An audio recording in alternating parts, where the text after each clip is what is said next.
Jaana, moi! Kuvataan vähän nyt vasten valoa, niin näkyy huonosti. Mutta oikein hyvää viikonloppua. Tulkaahan käymään torilla niin kuin näkyy, niin huonosti näkyy, koska siellä paistaa aurinko.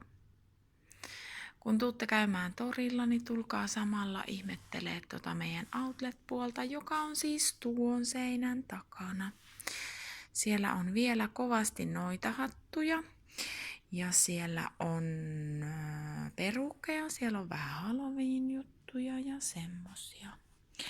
Sitten nyt pitää mainostaa meidän bujo-kurssia.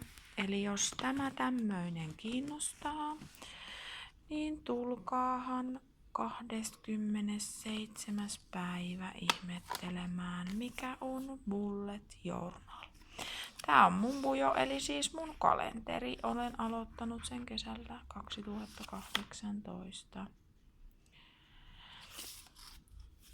Tämmöstä. Täällä lukee sisällysluettelo ja täällä on meidän Kerttusen kuva. Joo, mutta jos tämä kiinnostaa, täällä on minun koko elämä. Jos tää kiinnostaa, niin 27.10. bujokurssi. Sitten D-pojat myy minulla täällä, tai minulla on myynnissä huiveja.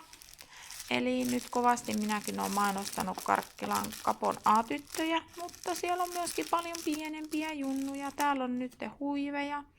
Nyt kannattaa suojata kaulaa, koska pöpöt liikkuu. Niin tulkaa ostaa 6 € kappale ja 10 2. Puffihuiveja. Oikein hyvää viikonloppua kaikille. Nauttikaa kelistä. Meillä tehdään tänä viikonloppuna talkoohommia. Moi!